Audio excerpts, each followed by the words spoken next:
আল্লাহ তাআলা অভিশাপ ওই গুনাহগারের উপর যে গুনাহ করে। আমরা দেখেন, আমরা যারা গুনাহ করেছি আমরা সবাই তো আল্লাহ তাআলার লানত লানিত। আল্লাহ তাআলার লানত আমাদের উপর যে কোনো সময় আমাদের বিপদ আসতে পারে। এইজন্য আসতেছে, আমাদের বিপদ আসতেছে।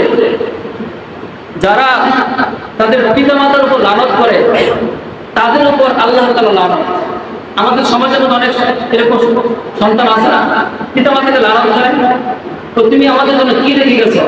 হ্যাঁ, তুমি আমাদের জন্য কিছুই তো রেখে যাও নাই, আল্লাহ তাআলা তোমার ধ্বংস করুক, তোমার কারণে আমাদের এই হয়েছে সেই হয়েছে। পিতামাতাকে লানত করে যারা, যে সমস্ত সন্তান তাদের পিতামাতাকে লানত করে তাদের উপর আল্লাহ তাআলা লানত, তাদের উপর আল্লাহ তাআলা লানত।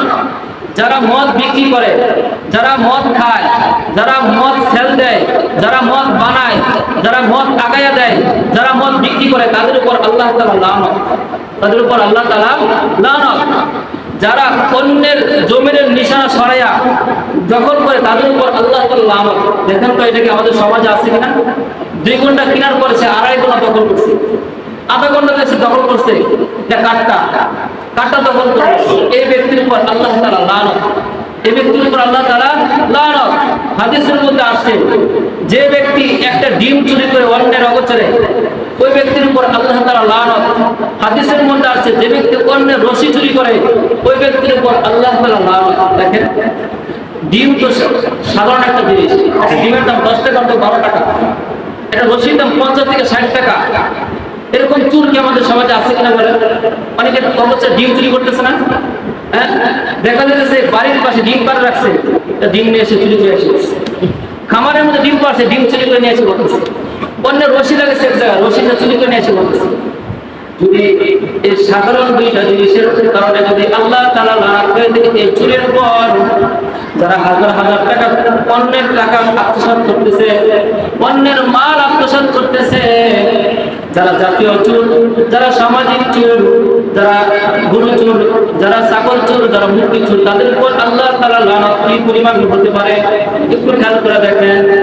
এক কথায় যারা কবিরা গুনাহের মধ্যে লিপ্ত প্রত্যেকের উপর আল্লাহ রাব্বুল আলামিনের লানত।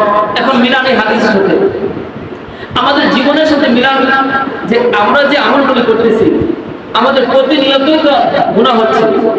যারা গুনাহ করতেছি এই গুনার কারণে আল্লাহ তাআলা লানত আমাদের উপর।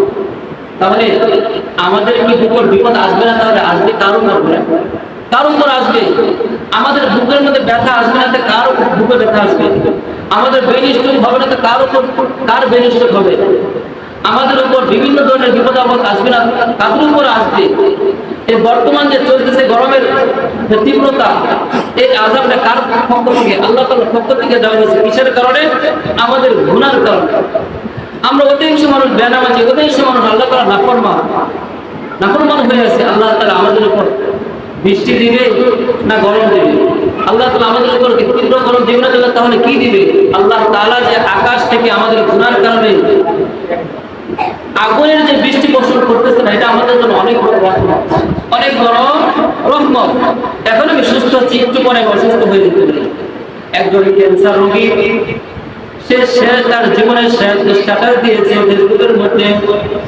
সে এই কথা লিখেছে, যদি কোনো ব্যক্তি যদি সুস্থ থাকে তাহলে ওই ব্যক্তির জন্য সবচেয়ে বড় ইয়ানাফ যথেষ্ট। সে সবসময় যেন শুকরিয়া আদায় করে। যে ব্যক্তি যারা সুস্থ আছো, তুমি ওই অবস্থায় আল্লাহ তাআলা শুকরিয়া আদায় করো। কেননা যারা অসুস্থ অবস্থায় আছে, দুনিয়া থেকে বিদায় হয়ে যেতেছে, এটার সুস্থতার যে কি নিয়ামত তারা বুঝতেছে। সুতরাং যারা এখন সুস্থ আছে, এখন থেকে তুমি আল্লাহ তাআলার হুকুম মানো। এমনও হতে পারে তুমি আসরের পরে তোমার ঘোষণা হতে পারে তুমি দুনিয়া থেকে বিদায় হয়ে গেছো। এমনও হতে পারে মাগরিবের পরে তুমি দুনিয়া থেকে বিদায় হয়ে গেছো, এমন হতে পারে।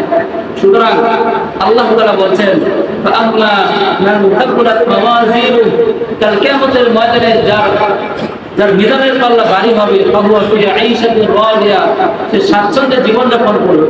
ওয়া আম্মা মান খাফফাত মাওয়াজিনু, যার মিজানের পাল্লা হালকা হবে, ফাউম্মুহু হাওয়া, তার ঠিকানা হবে হাওয়া। ওমা আদরাকা মা হিয়া, তোমরা কি জানো হাওয়া কি? নারুন হাওয়া, সেটা হলো প্রজ্বলিত আগুন। আমরা যে আমলগুলি করতেছি এই আমলে দ্বারা বোঝা যায় না যে আমাদের নেকির পাল্লা ভারী হবে, ভারী হবে বোঝা যায় না। এটাই বোঝা যাচ্ছে যে আমাদের নেকির পাল্লা হালকা হবে, এটাই বোঝা যাচ্ছে। যেহেতু আমাদের মিজানের পাল্লা যদি হালকা হয়ে যায় তাহলে কিন্তু আমাদের ঠিকানা হবে হাওয়া। আর হাওয়া হলো প্রজ্বলিত আগুন, আর এমন আগুন যে আগুন করা মাত্রই আমাদের যে কলব আছে কলবে পৌঁছে যাবে এবং সেখানে মৃত্যুর আর কোনো ব্যবস্থা নেই। এজন্য আমরা যে যে অবস্থায় আছি ওই অবস্থায় তওবা করে আল্লাহ তাআলার হুকুম এখন থেকে মানার চেষ্টা করি। আল্লাহ রাব্বুল আলামিন আমাদেরকে আল্লাহ তাআলার হুকুম মেনে যেন আল্লাহ রাব্বুল আলামিন আমাদের জন্য জাহান্নাম যেন ফয়সালা না করেন, যেন জান্নাত যেন ফয়সালা করেন, ওইরকম ভাবে আল্লাহ তাআলার হুকুম মানার তৌফিক দান করেন। আমিন।